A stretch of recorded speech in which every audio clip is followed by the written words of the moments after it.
Em, Buenos días, estimados compañeros y profesores. En esta ocasión, mis compañeros Yamilete Rojas y Carlos Torres, junto a mí, José Pérez, hablaremos acerca de la glicólisis in vitro a partir de un extracto de cerebro de rata. Bien, primero que nada, hay que aclarar en qué consiste la glucólisis. Bien, la glucólisis corresponde al paso inicial para el catabolismo de carbohidratos y es la ruta metabólica encargada de oxidar la glucosa con la finalidad de obtener energía para la célula. Y consiste en una serie de 10 reacciones metabólicas consecutivas que ocurren en el citosol de la célula, ya sea en presencia o ausencia de oxígeno, y que se puede dividir en dos fases. La fase preparativa, que corresponde a la primera fase de la glucólisis, consiste en transformar una molécula de glucosa en dos moléculas de gliceraldehído y corresponde a aquella fase en donde se aprecia un gasto energético. La primera reacción ocurre la transferencia de un grupo fosfato por parte de una molécula de ATP hacia una molécula de glucosa, específicamente su carbono 6, por medio de la enzima hexoquinasa, la cual requiere de magnesio como cofactor, formando así glucosa 6-fosfato. Cabe decir que al haber un gasto de ATP y posterior formación de ADP, hay un gasto energético, haciendo que esta reacción sea irreversible, constituyendo el primer punto de control del proceso, pues esta enzima se inhibe cuando hay una alta concentración de su producto, es decir, glucosa 6-fosfato, y asimismo esta es activada en presencia de fosfato inorgánico. Posteriormente, la glucosa 6-fosfato se isomeriza a fructosa 6-fosfato mediante la enzima glucosa 6-fosfato isomerasa, esto siendo reversible. Una vez hecha la isomerización, ocurre una segunda reacción de fosforilación, en donde una molécula de ATP fosforila la fructosa 6-fosfato, formando fructosa 1,6 bifosfato, mediante la enzima fosfofructoquinasa 1. Y al igual que la primera reacción, al haber un gasto energético, hace que esta reacción sea irreversible, constituyendo el segundo punto de control del proceso. La fosfofructoquinasa 1 se activa por concentraciones elevadas de ADP y AMP, inhibiéndose cuando hay un exceso de ATP, protones y citratos.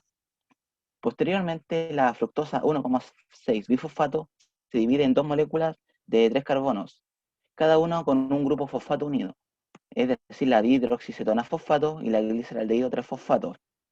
Dicha reacción es catalizada por la enzima aldolasa, en una reacción de tipo exergónica que es altamente reversible en condiciones intracelulares. Puesto que solo el gliceraldehído 3-fosfato puede seguir los pasos restantes de la glucólisis, la otra molécula generada por la reacción anterior, es decir, la dihidroxicetona fosfato, es isomerizada o convertida en gliceraldehído 3-fosfato mediante la triosa fosfato isomerasa. Al terminar la fase de preparación se gastaron dos moléculas de ATP, teniendo una ganancia neta de -2. Posteriormente viene la fase oxidativa. En esta fase, cada glicaldehído o 3-fosfato es convertida a piruvato mediante una serie de reacciones en donde se producen dos moléculas de ATP y una de NAD reducido. Dado que esta fase ocurre dos veces, puesto que se trabaja con dos moléculas, resultan ser cuatro moléculas de ATP y dos de NAD reducido en total. Bien, la sexta reacción es una fosforilación acoplada a oxidación. Esta consiste en oxidar el glicaldehído 3-fosfato utilizando NAD oxidado y fosfato inorgánico por medio de la glicaldehído 3-fosfato deshidrogenasa, obteniendo 1,3 difosfoglicerato y NAD reducido. Cabe decir que la glicaldehído 3-fosfato deshidrogenasa puede ser inhibida por acción del arseniato, el cual actúa como desacoplante, por reemplazo al fosfato durante la oxidación del glicaldehído, formando un arseno 3-fosfoglicerato, el cual resulta ser una molécula altamente inestable y se hidroliza espontáneamente a 3-fosfoglicerato, omitiendo la siguiente reacción en donde se produce ATP. Bien, el séptimo paso, en este la fosfoglicerato quinasa transfiere un grupo fosfato de la 1,3 bifosfoglicerato a una molécula de ADP, obteniendo 3-fosfoglicerato y generando así la primera molécula de ATP de la vía. Como la glucosa se transforma en dos moléculas de gliceraldehído, en total se recuperan dos ATPs en esta etapa. Posteriormente viene la acción de la fosfoglicerato mutasa. Esta reacción corresponde a un reordenamiento de la fosfoglicerato mutasa. No, digo, esta reacción corresponde a un reordenamiento. En este, la fosfoglicerato mutasa traslada el grupo fosfato de posición C3 a la posición C2, formando así dos fosfogliceratos. Posteriormente entra en acción la enolasa, la cual libera una molécula de agua del 2-fosfoglicerato, convirtiéndolo en fosfonol piruvato. Cabe decir que el mecanismo de acción de esta enzima, es decir, la enolasa, viene favorecido por iones magnesio, lo que significa que esta puede ser inhibida por acción del fluoruro, el cual se fija al magnesio formando fluorofosfato de magnesio. Finalmente, posteriormente el fosfonol piruvato es desfosforilado mediante la piruvato quinasa, una enzima dependiente de magnesio y potasio, quien cataliza la transferencia de un grupo fosfato desde el fosfonol piruvato a una molécula de ADP, obteniendo así piruvato y ATP. Cabe decir que dicha reacción es irreversible y constituye el tercer punto de control de la glucólisis, pues la piruvato quinasa se inhibe en alta presencia de ATP y acetilcoenzima A, y se activa de nuevo ante una mayor concentración de fosfonal piruvato. Al terminar la fase oxidativa de la glucólisis, se obtienen 4 moléculas de ATP, haciendo un rendimiento total de 2 ATP y 2 NAD reducido. Pues hay que recordar que en la fase preparativa se gastaron 2 moléculas de ATP. Las moléculas de piruvato resultantes del proceso de glucólisis pueden seguir distintas rutas. Eh, si hay suficiente suministro de oxígeno, este es oxidado, obteniéndose así acetilcoenzima A, el cual se va a utilizar en el proceso de respiración celular. Por el contrario, si no hay suficiente cantidad de oxígeno disponible, es decir, condiciones anaeróbicas, se realiza una fermentación del mismo, en donde el NAD reducido transfiere un electrón a una molécula de piruvato mediante la lactato deshidrogenasa. De este modo se obtiene NAD oxidado que podrá ser utilizado nuevamente en el proceso de glucólisis y continuar con la producción de energía, formando el lactato en el proceso, cuya concentración aumenta cuando la demanda energética es muy alta y no hay suficiente oxígeno en el medio. A modo de síntesis, una molécula de glucosa termina convertida en dos moléculas de lactato, generando ATP en el proceso.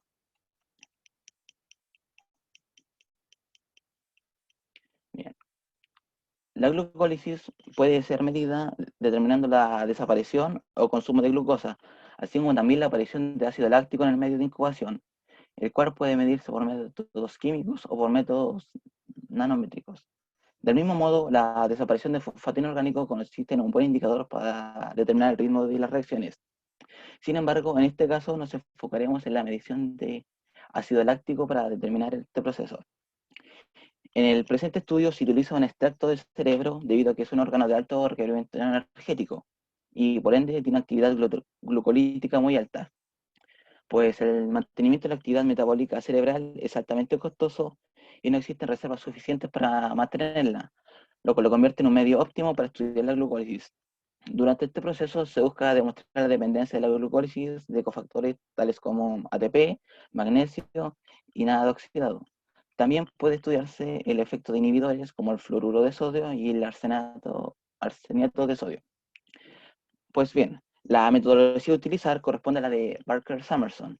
Este es un método colorimétrico sensible y específico para la determinación de ácido láctico mediante su descarboxilación oxidativa. En este, el ácido láctico es oxidado a aldehído acético por medio de ácido sulfúrico concentrado en caliente, en presencia de iones cúpricos. Posteriormente, el aldehído acético reacciona con p-hidroxidifenilo, nuevamente en un medio de ácido sulfúrico concentrado en caliente y en presencia de iones cúpricos, formando un compuesto de color violeta, cuya intensidad de color es proporcional a la concentración de ácido láctico de la muestra. Pues si el color es muy marcado, significa que la muestra está muy concentrada y habría que repetir la experiencia. Cabe decir que el color verde o rojizo es producto de contaminación y el ácido sulfúrico utilizado en el proceso debería ser de mejor calidad. El método de Barker-Summerson permite verificar que hubo glicólisis puesto que tenemos un producto, en este caso ácido láctico. Con detalle a los datos técnicos, La medición del color se hace mediante espectrofotometría a una absorbancia de 560 nanómetros. La linealidad de dicho método es de 1 a 10 microgramos de ácido láctico por ml filtrado. Asimismo, la sensibilidad de este proceso es de 1 microgramo de ácido láctico por ml de filtrado. Con respecto a los objetivos, el objetivo general del procedimiento es determinar la actividad glucolítica in vitro en tejido animal, en este caso del cerebro. Y como objetivos específicos tenemos el demostrar la dependencia de la glucólisis de cofactores tales como ATP, magnesio y NAD oxidados. Evidenciar ciertos inhibidores que afectan al proceso de glicólisis y comparar las distintas producciones de ácido láctico en distintos medios preparados. Y con respecto al equipo y materiales a utilizar, corresponden al espectrofotómetro y sus respectivas cubetas, tubos de ensayo, pipetas y micropipetas, un agitador magnético, un baño termorregulado y una centrífuga. Bueno, en los reactivos, para generar nuestro medio de incubación, necesitaremos extracto de cerebro, ya que es un tejido con alta actividad glucolítica, como mencionaba mi compañero. También vamos a necesitar la solución de gas electriz, que es para mantener el tejido y realizar el homogeneizado de cerebro de rata. Para el sistema vamos a utilizar lo que es la solución triglucosa nicotinamida, que nos va a permitir mantener un pH, suministrar distintos sustratos como la glucosa y la nicotinamida, que va a evitar que el NAD oxidado se degrade por encima. Tenemos el buffer fosfato, que va a ser quien va a impedir la variación del pH fisiológico. Tenemos el cloruro de magnesio, que será que nos brinde este magnesio, que será cofactor en diversos procesos glucolíticos.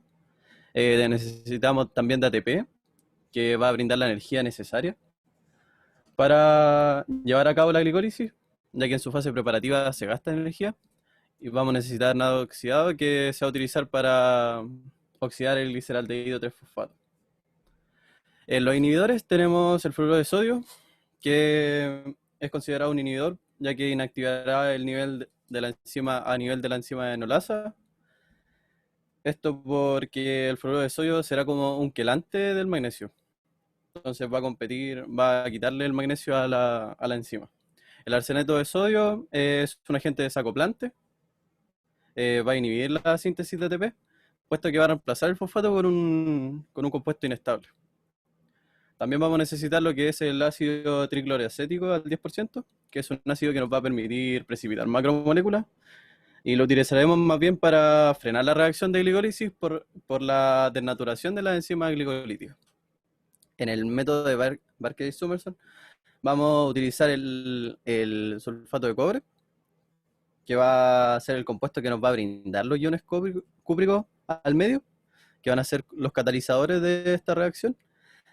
Vamos a tener el ácido sulfúrico, que nos va a proporcionar el medio ácido para llevar a cabo la oxidación, y la solución de p-hidroxidifenilo, que va a reaccionar con el aldehído acético para generar el compuesto color violeta. Y a su vez vamos a necesitar también el estándar de ácido láctico molar, que va a ser necesario para generar y elaborar esta curva de calibración para el método. El procedimiento, si bien nuestro procedimiento consta de 3 partes, la primera parte va a ser la producción del homogeneizado de cerebro, el extracto de cerebro, en el cual vamos a necesitar del tejido cerebral de un ratón, bueno, de una rata, y para extraerlo hay que sacrificar a la rata. Con esto vamos a molerlo en un mortero, en solución con caseeletriz. Ahí, una vez que esté bien molido, vamos a traspasar un tubo CAN, para posteriormente centrifugar. De esta centrifugación, vamos a alta velocidad, vamos a extraer el sobrenadante, que el sobrenadante va a quedar en otro tubo y donde lo vamos a conservar en hielo, hasta generar los sistemas que es donde se ocupa este extracto de cerebro. Una vez que llegamos a la segunda parte, que ya sería la parte de glucólisis, vamos a generar distintos medios. Vamos a generar 5 variantes, que sería el medio completo, el medio sin ATP, el medio sin NAD, el medio con arseniato de sodio y con fluoruro de sodio. Uy. donde aquí tenemos los distintos volúmenes que van a contener cada medio. Donde tenemos el medio completo que va a contener tanto la solución de triglucosa nicotinamida, el buffer fosfato, el cloruro de magnesio, la ATP y el NAT, y la cantidad suficiente de agua destilada, más el extracto de cerebro. El medio sin ATP, como pueden ver, el ATP no se le añade ATP, por ende aumenta el agua destilada. En el medio NAT, sin NAT, también no se le añade NAT y aumenta el agua. Distinto aquí en estos dos últimos medios donde añadimos fluoruro de sodio, que el fluoruro de sodio añadimos 0,3 ml, por ende va a disminuir nuestro volumen de agua, ya que nuestro volumen final va a ser siempre 2,5. Y el arsenato de sodio también disminuye. Volviendo atrás, aquí es un ejemplo del medio completo, que va a tener ATP, NAT, cloruro de magnesio, buffer fosfato, solución de triglucosa, nicotinamida y agua, más los 0,5 ml de extracto de cerebro. Este medio va a ir a un baño termorregulado donde se va a incubar a 37 grados Celsius por 45 minutos. Una vez pasado este tiempo, vamos a extraer a los distintos tiempos de la reacción. Bueno, el incubado es 0, 15, 30 y 45, vamos a extraer 0,3 ml. Donde vamos a pasarlo a un tubo, vamos a añadir ácido tricloroacético al 10% para frenar la reacción y le vamos a añadir agua. Y hasta ahí sería nuestra parte de glucólisis. Ya la tercera parte, que es la parte del método de Baker-Summerson, que sería la parte colorimétrica, vamos a extraer del sobrenadante generado por la centrifugación de estos tubos, que son 0,2 ml, vamos a añadir 0,01 ml de sulfato de cobre al 12%, vamos a añadir también lo que es el ácido sulfúrico, que es 1,2 ml, y ese tubo, con esos contenidos, vamos a agitarlo en un agitador Vortex. Una vez que esté bien mezclado, ya vamos a llevar ese tubo a ebullición por 5 minutos. Al llevarlo a ebullición, vamos a tener que enfriarlo en hielo, donde posterior de que este tubo se enfríe, vamos a añadir 0,02 ml de p-hidroxidifenilo, que va a volver a agitarse en un agitador, y luego de bien mezclado va a incubarse por a 30 grados Celsius por 20 minutos. Este tubo, luego pasado este tiempo, vamos a llevarlo a ebullición por 1 minuto y medio, se va a enfriar en hielo, y luego para leer la absorbancia tenemos que esperar que este tubo llegue a temperatura ambiente y vamos a leerla en un espectrofotómetro a 560 nanómetros. Bueno, aquí están los distintos medios, los protocolos de los distintos medios, y tenemos los resultados ideales. Bueno, aquí vamos a partir con un estándar que, si recuerdan, en los reactivos estaba molar. Vamos a tener que transformarlo a microgramos de ácido láctico por ml sobre nadante, por la linealidad del método, en el cual tenemos 1,11 por 10 elevado a la menos 4 mol en 1000 ml. ¿Cuántos moles hay en un ml? Eso da como resultado 1,1 por 10 elevado a la menos 7 mol por ml. Estos moles de ácido láctico, como sabemos, el peso molecular son 90,08 gramos. ¿Cuánto hay en esa cantidad de moles? Hay 9,9 por 10 elevado a la menos 6 gramos de ácido láctico por ml. Como sabemos que 1 gramo son 1.000.000 de microgramos, hacemos la conversión y nos da que hay 9,9 microgramos por ml, que nuestro estándar sería de 10 microgramos de ácido láctico por ml.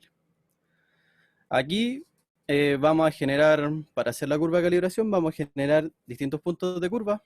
Lo ideal es sobre 6, donde tenemos la linealidad que va de 1 a 10, entonces tiene que ir contenido estos dos puntos obligatoriamente. Aquí, como son 10, elegimos del 1 al 10, donde, por ejemplo, en el tubo 1 lo realizamos de la siguiente manera. Donde tenemos 1 microgramo de ácido láctico en 1 ml de sobrenadante, pero como sabemos era 0,2 ml de sobrenadante. Tenemos que ver cuántos microgramos de ácido láctico hay. Según nuestro estándar, que es de 10 microgramos de ácido láctico, tenemos que 10 microgramos de ácido láctico en 1 ml de estándar por cuántos microgramos, a cuántos ml corresponden nuestra cantidad de microgramos que estamos buscando, que sería 0,02 ml de estándar o 20 microlitros de estándar. Y esto tenemos que llevarlo a 0,2 ml, que es nuestro volumen final. Entonces, luego de realizar estos cálculos con los distintos tubos, Vamos a medir la absorbancia y se le va a restar la absorbancia del blanco reactivo, que es 0,004.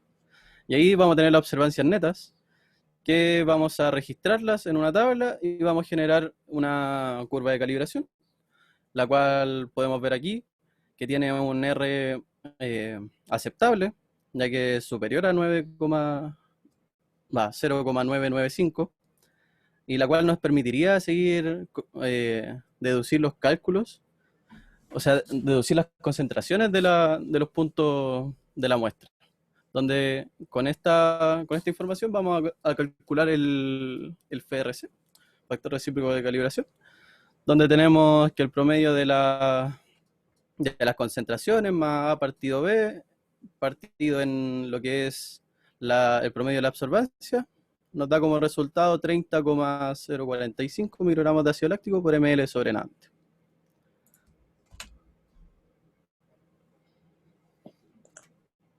Acá vemos los resultados no ideales. En esta diapositiva tenemos nuestra tabla que indica las concentraciones de nuestro punto de curva dentro de la linealidad del método 1 a 10 microgramos de ácido láctico por ml sobre nadante con sus respectivas absorbancias, a las cuales anteriormente se les restó el blanco reactivo, que es de 0,004. En base a estos datos fabricamos una curva de calibración donde el eje X tenemos la concentración de ácido láctico en microgramos por ml y en el eje Y la absorbancia correspondiente. La gráfica tiene un R de 0,9901, lo que nos indica que esta gráfica se debe rechazar y no se puede hacer ningún cálculo en base a esta, ya que no cumple con el coeficiente, con el criterio de aceptabilidad. En la siguiente diapositiva tenemos una tabla de comparación de los diferentes medios. Tenemos medio completo, sin ATP, sin NAT, con fluoruro de sodio y con arseniato de sodio. Y las respectivas absorbancias que arrojaron estos tubos en el tiempo 0, 15, 30, 45 respectivamente. A partir de esta absorbancia y con el coeficiente de correlación calculado anteriormente, logramos calcular los microgramos de ácido láctico presentes en cada tubo a diferentes tiempos. Aquí tenemos un ejemplo del cálculo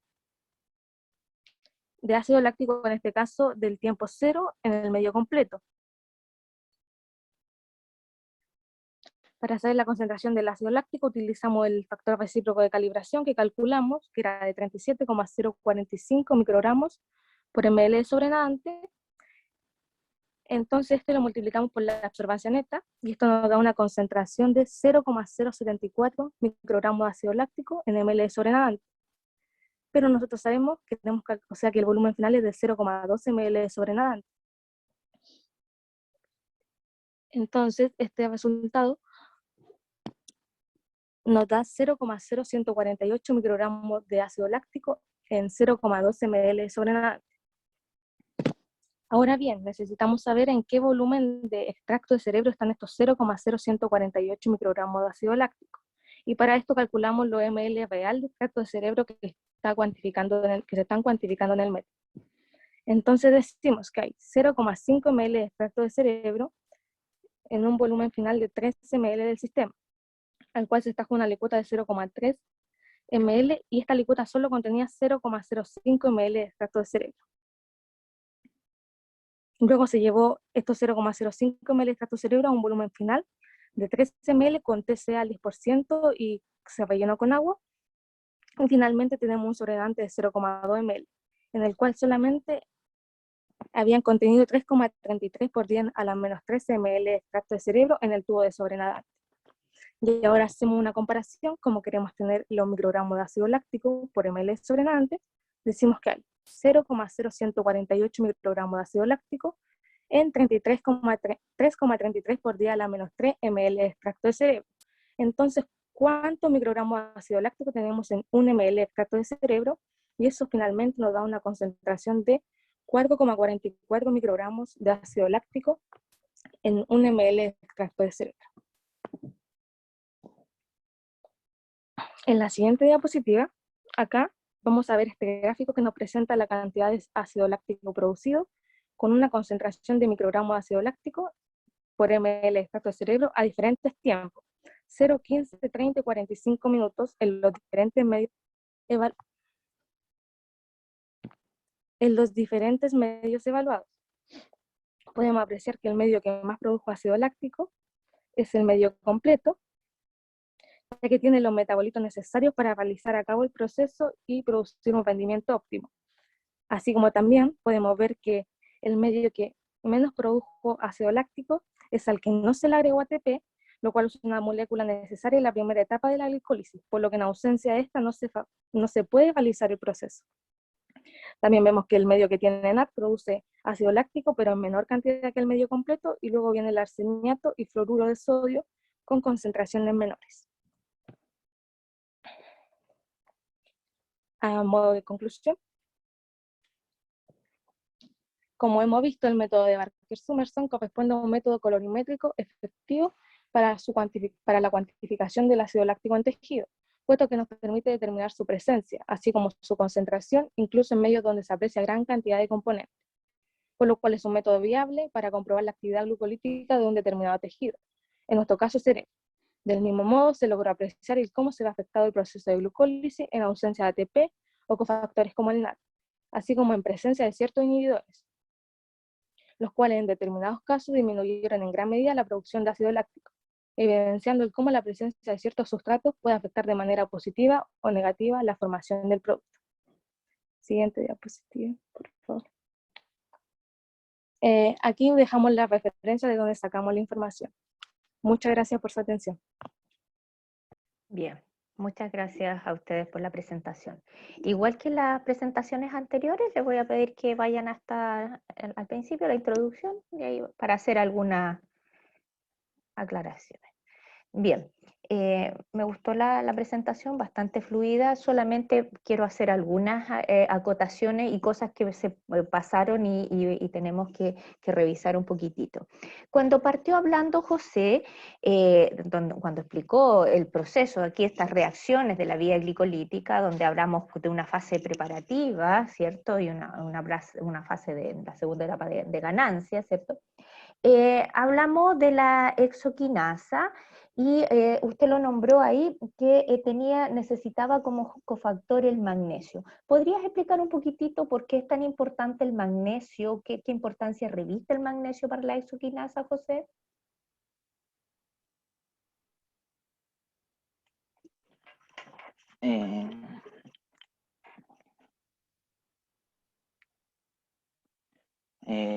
Según lo que vi, la exoquinasa requiere magnesio como cofactor, debido a que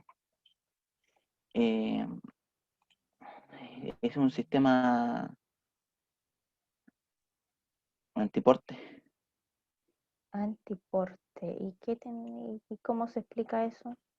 No, disculpe. Yamilet o Carlos, si me pudiera explicar alguno de los dos. Sí. Uy, ya dale. Lo que yo entendí es que la exoquinasa, para poder actuar sobre el ATP o utilizarlo, necesita que esté acoplado con el magnesio. Ya. Entonces, se forma un complejo ATP-magnesio para que la exoquinasa pueda hacer uso de ese ATP.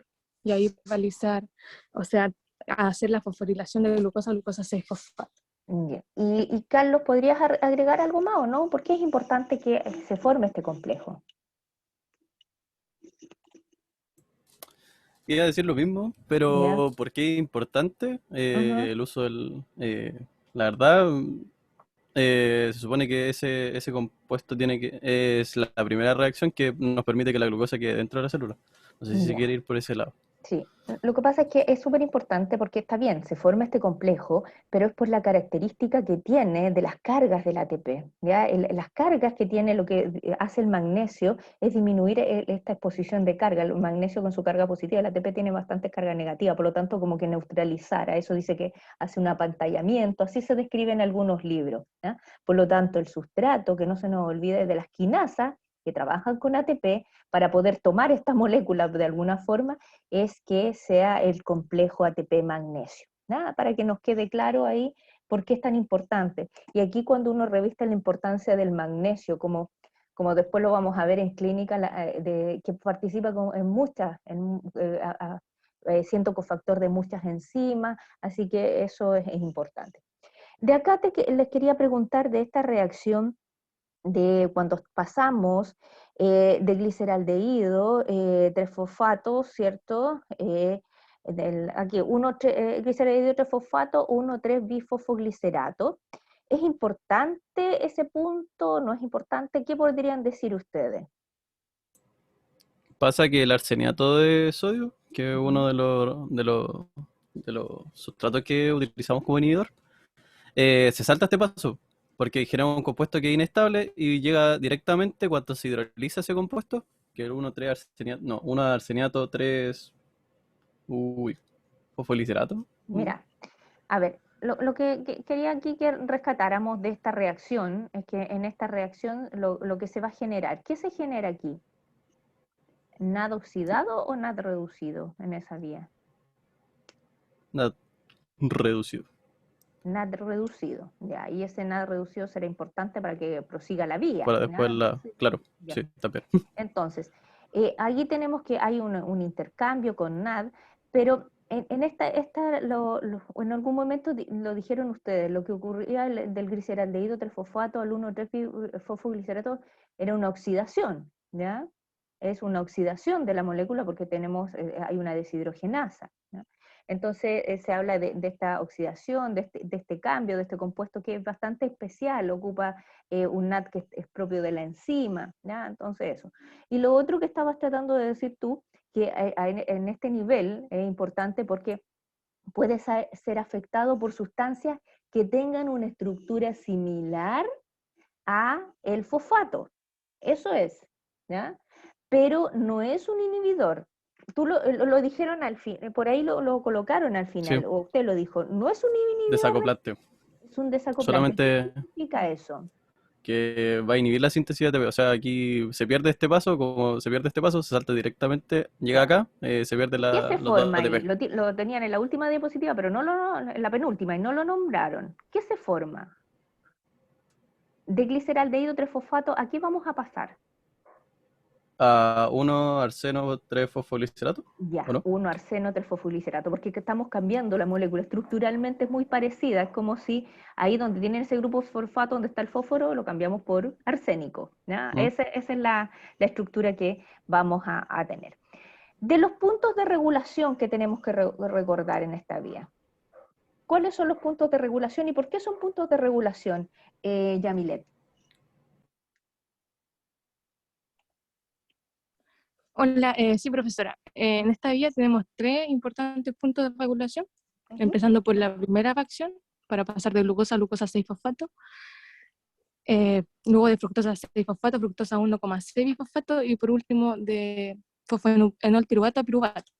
Son puntos de regulación porque al pasar, por ejemplo, a glucosa 6-fosfato, la reacción se hace irreversible. O sea, no se puede Ujú. volver de glucosa 6-fosfato a glucosa porque tendríamos que cambiar la enzima. Ya, bien, bien. Y además, por ejemplo, al pasar de glucosa a glucosa 6-fosfato es un paso importante porque se fosforila la glucosa, entonces hace que al entrar a la célula se fosforile, pero ya no va a poder salir. Entonces, Bien, por eso es irreversible el proceso. bien, Eso ya. quería preguntar. Ya. Y lo otro, y las otras también son irreversibles, los otros puntos de regulación, como característica podríamos decir que también son irreversibles, ¿o no? Sí, porque son altamente exergónicos y poseen un deltaje negativo. Bien, ya. Muchas gracias. En el caso de la enolasa, José, ¿qué es lo que pasa con la enolasa y el fluoruro? Disculpa, Ah, lo escucho bajito. enolasa y fluoruro. Sí. Bueno, resulta que la enolasa también tiene como factor el magnesio.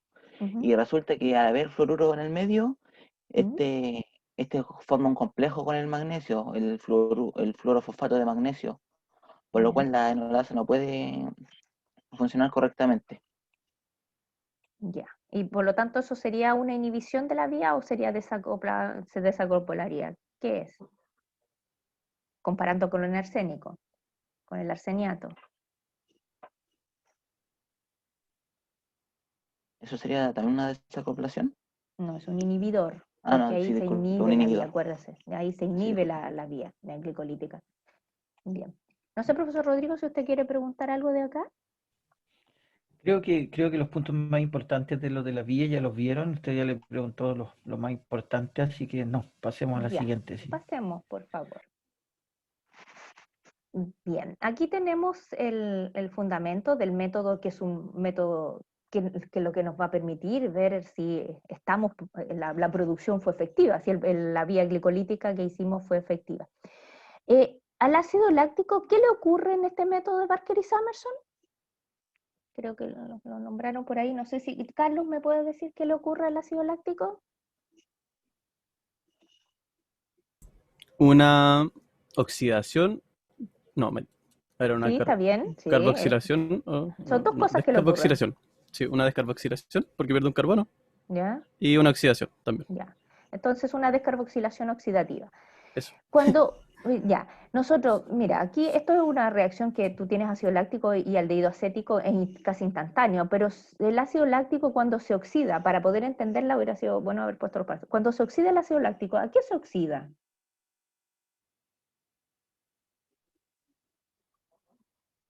Les doy una pista, lo tienen en la diapositiva anterior. ¿A El piruvato? lactato, a Digo, piruvato, muy bien, claro. Si ustedes lo hubieran escrito como piruvato y ese piruvato le hubieran sacado el CO2, la descarboxilación, el grupo CO, hubiera aparecido el aldehído acético, porque cuesta mirarlo un poco y generalmente es bueno que coloquen las estructuras lineales para que uno vea realmente la reacción. Y eso es súper importante porque si el ácido láctico, como dijeron, se oxida a piruvato, ¿a expensa de qué enzima? Porque puede ser una oxidación enzimática o una química que tenemos acá. ¿Cuál es la enzima que participa ahí? La nombraron ustedes, la tenían en la diapositiva anterior. La desoxigenasa. Pero ¿cómo se llama?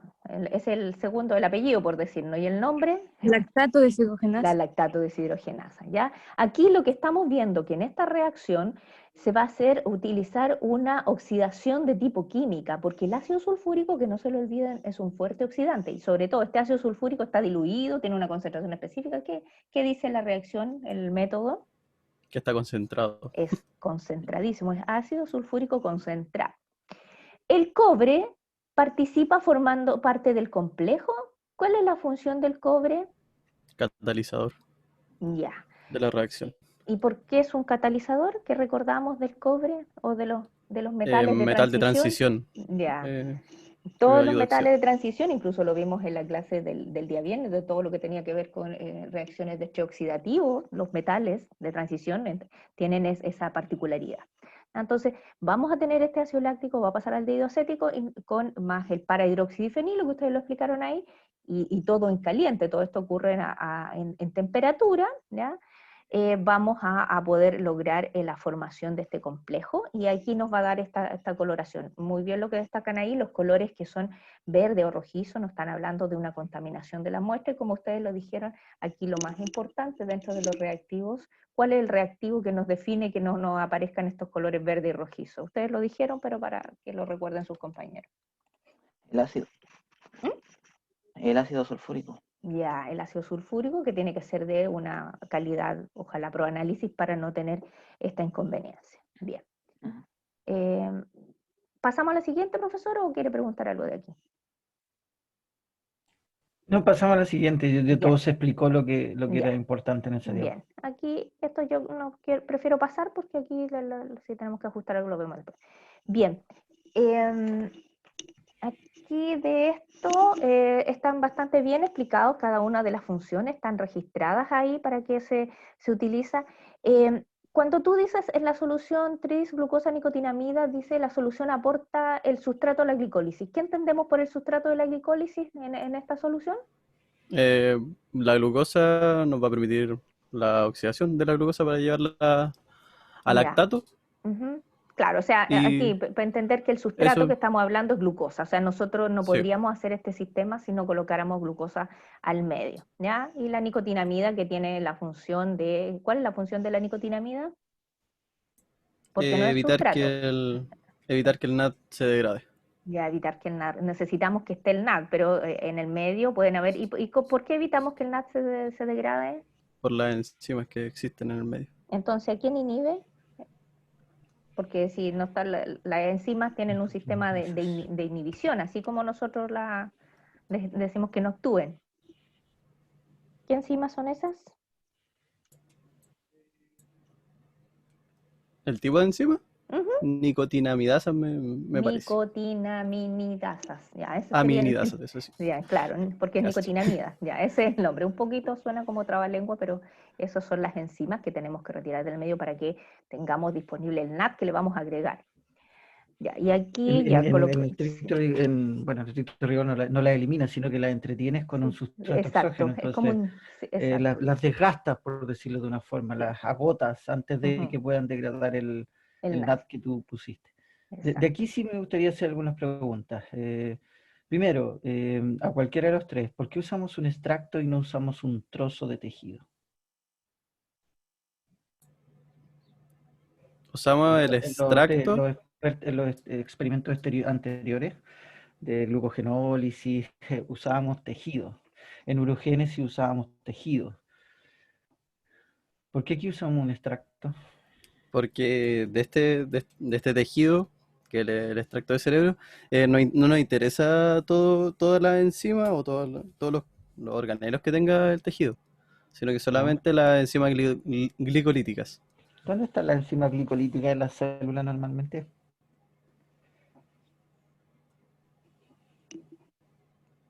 Citosol. Citosol, ya. Entonces bastaría con solo romper el citosol para poder obtener todas las enzimas que necesitas de la vía glicolítica. No es como por ejemplo la urogénesis, que tú necesitas las mitocondrias intactas para que pueda ocurrir. En este caso solo necesitas las enzimas y por eso degrada, o sea, genera un homogenado. Otra cosa, en los experimentos anteriores usábamos un buffer que se llamaba buffer Krebs, ¿ya? Que es una modificación del buffer del Krebs-Hemsley, que es un buffer fisiológico. Aquí se usa una solución de KCl-tris. Siento que también es un experimento con un extracto de tejido. ¿Por qué no es necesario aquí tener el buffer Krebs? ¿Por qué podemos usar un buffer más sencillo como el tris KCl?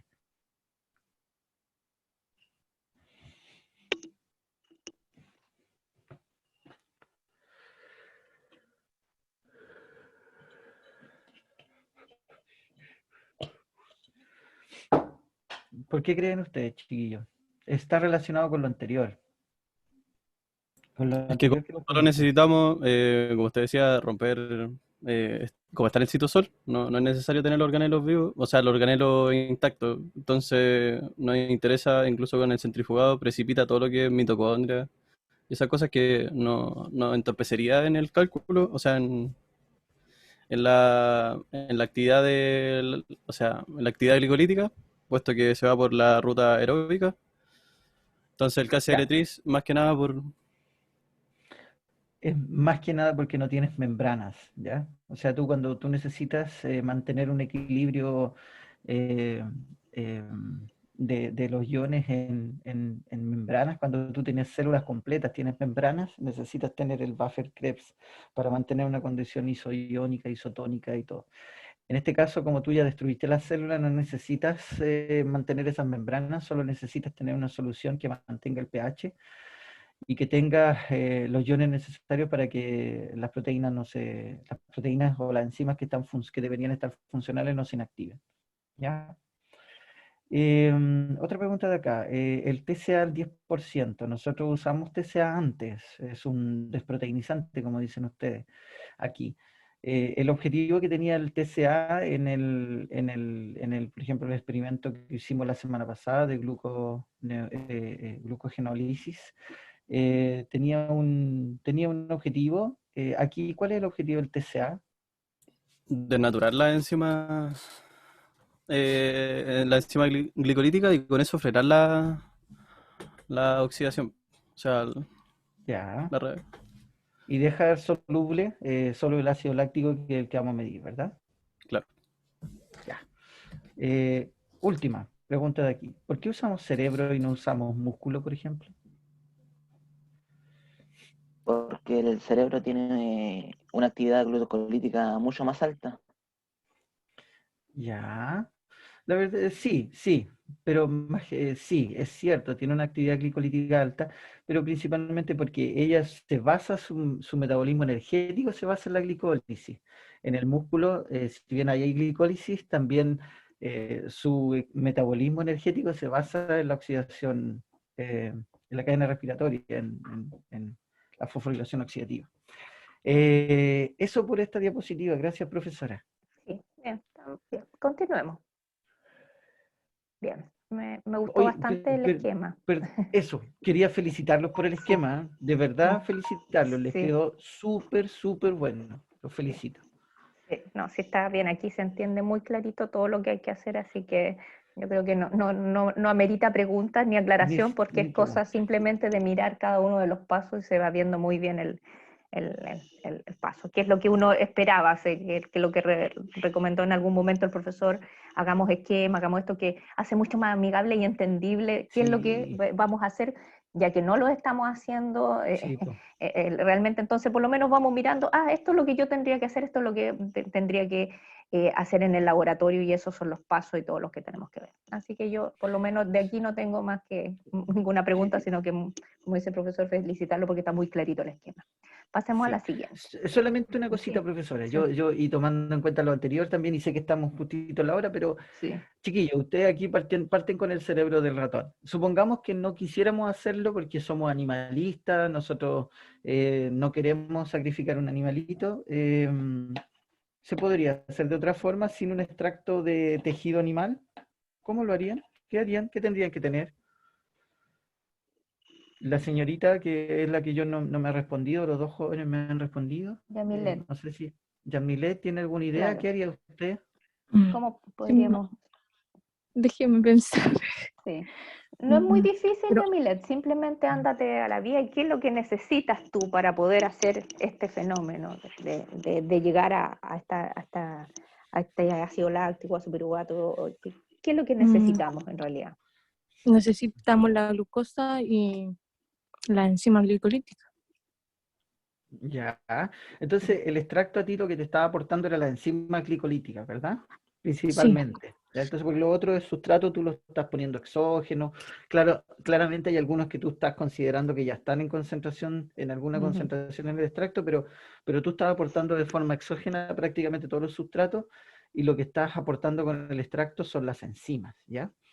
Entonces, las enzimas tú las puedes comprar, así como nosotros, por ejemplo, en el próximo tema vamos a trabajar con una enzima que se llama beta-galactosidasa, que nosotros la compramos como enzima pura.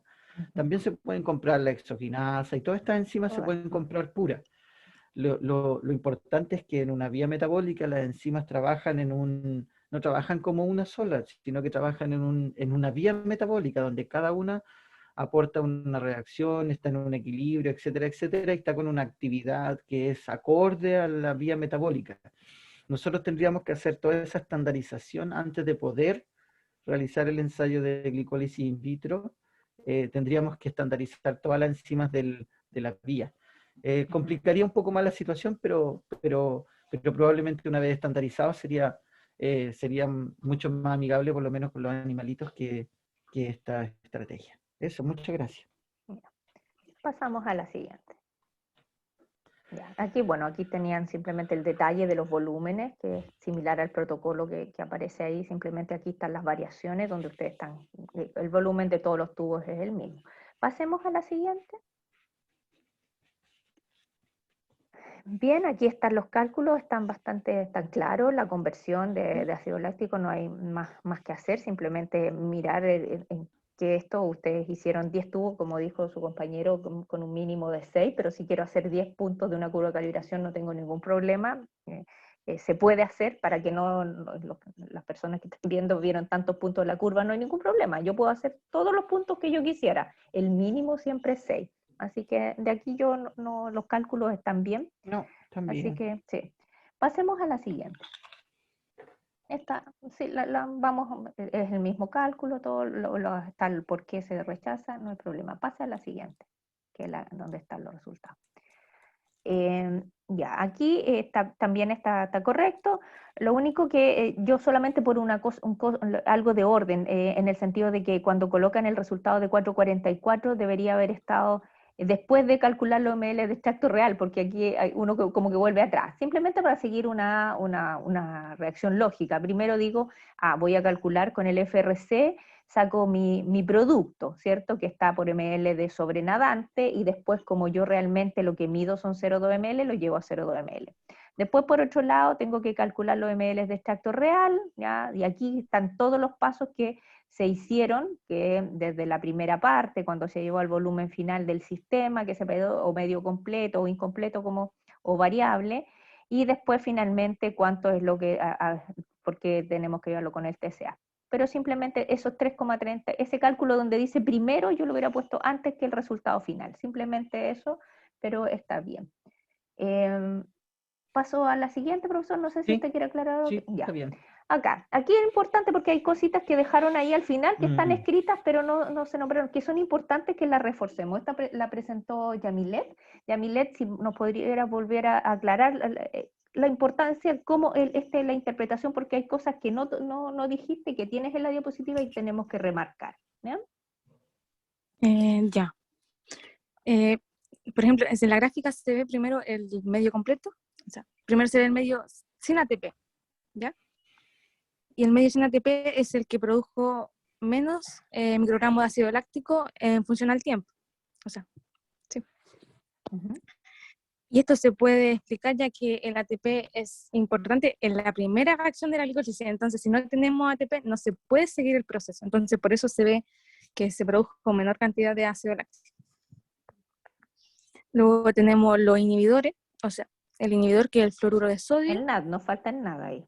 Ya, sí, es que iba por el orden de la rayita. Ya. Tú lo estás mostrando de abajo hacia arriba, ya, así como la curva. Bien, siga. Entonces tenemos el fluoruro de sodio, que es un inhibidor de la vía glicolítica, y por eso se produce menos cantidad de microgramos de ácido láctico. Este fluoruro de sodio inhibe la enolasa y retira el magnesio, que era el cofactor de la enolasa, y va a formar el fluorosfato de magnesio. Entonces después tenemos el desacoplante, que es el arseniato de sodio, que modifica la glicólisis reemplazando el fosfato inorgánico y formando un arseno, que es fosfoglicerato, pero no afecta, o sea, no la detiene, solamente afecta el rendimiento de esta. Entonces por eso se produce un poco más de microgramos de ácido láctico, pero no igual que el medio sin ATP. Y después tenemos el medio sin NAT y medio completo. El medio sin NAT produce microgramos de ácido láctico, pero en menor cantidad que el medio completo. Y eso, profesora. Ya, y como tienes ahí el NAD, va a actuar a nivel de la gliceraldehído, ahí la Sí. va a afectar, de la gliceraldehído 3-fosfato de deshidrogenasa, puesto que ahí en esta participación de la oxidación, ahí tenemos que tener en cuenta eso y necesitamos fosfato. No sé, profesor, si usted quiere preguntar algo más de aquí, de este gráfico. Yo sé que muchas de las cosas o sea, muchos de los aspectos de esto lo vamos a hablar en la tarde, o eso debería ser para que puedan ustedes tener tiempo de evaluar. Pero igual siempre hay que ponerse en su puesto. Supongamos que, no sé, usted dice que el medio sin ATP produce poco ácido láctico. Pero yo lo planteo al revés. Supongamos que usted le puso mucho ATP. No sé, hizo un cálculo mal y en vez de ponerle X le puso 10X, 10 veces la concentración de ATP. ¿Qué pasaría? Es que hay puntos de regulación de la vía. Ya, pero por eso, si usted pone 10 Entonces, veces si más tiene ATP, ¿qué mucha cantidad de pasaría? ATP, significa que tenemos mucha energía en la vía, entonces no vamos a querer oxidar la glucosa para producir más energía ya teniendo. ¿Y qué pasaría como resultado final entonces? Entonces, también se produciría poco, o sea, no se produciría la vía glicolítica, se inhibiría en el punto de regulación. Entonces sería como lo mismo, si tenemos muy poca cantidad, tiene que ser como un nivel medio de ATP. Sí. Tiene que ser el nivel necesario para que se ejecute la reacción. Pues, y eso, por ejemplo, va todavía más y ahora ustedes lo pueden entender aún más el hecho de que todo esto, por ejemplo, nos preguntaban una vez que dónde nosotros habíamos sacado estos protocolos. Estos protocolos se han ido estandarizando a medida que se han ido evolucionando, ¿me entiendes? Entonces, eh, para uno poder hacer un ensayo, un experimento metabólico como este, tienes que estandarizar muchas cosas. Concentraciones de cada uno de los sustratos para que la vía evolucione de forma correcta, etcétera, etcétera, etcétera. Sí. Parece que un compañero iba a decir algo porque escuché una voz, pero después se apagó. Un audio, sí. Algo escuché también. O se activó Parece un que era un micrófono. compañero, Sí. sí, Yo o creo que se no, activó tal un vez no es micrófono. importante. Sí.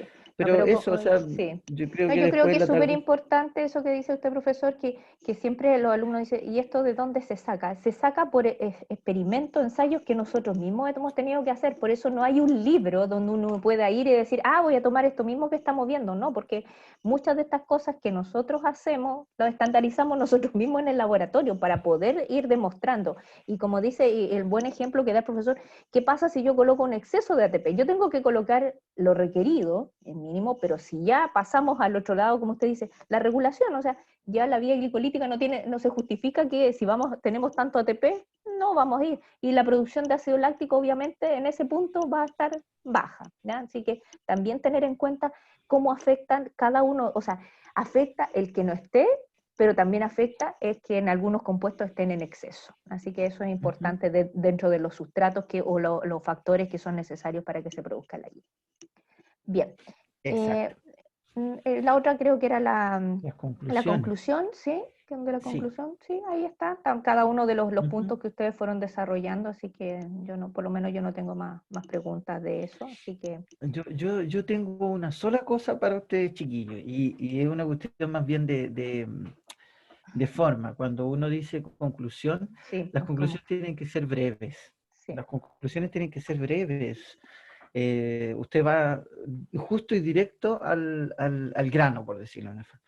Esto que nosotros vemos aquí, o la forma que está escrito aquí, más Sí. parece un relato, Sí. como, no sé si no es una discusión porque usted no está discutiendo con nadie Ujú. más, pero es un relato, es un poco extenso para hacer una conclusión, para que Sí. se vayan acostumbrando. Después Generalmente les va a tocar a son ustedes. con viñetas, uno va colocando una Claro, viñeta, punto, punto, punto, así como un resumen. exacto. Entonces, tanto, así como eso, pero vamos a ir viendo de a poco cómo escribir Sí, esto y cómo relatarlo, porque es importante, porque en los módulos superiores vamos a necesitar hacer conclusiones, entonces que no se vea esto, exacto. claro, pero eso es una A acotación en medida que cuanto a la vayamos forma. avanzando, vamos a ir aprendiendo, pero igual yo les dejo el comentario. Las conclusiones normalmente son breves, son una, Mm, 2 líneas. mm. Usted tiene que ir directo al A la grano. conclusión, así, al Exacto. grano. Sí, Entonces esto pasó esto otro, sí. exacto. Bien, Eso. listo. Entonces damos por terminado porque ya las otras son las referencias, así que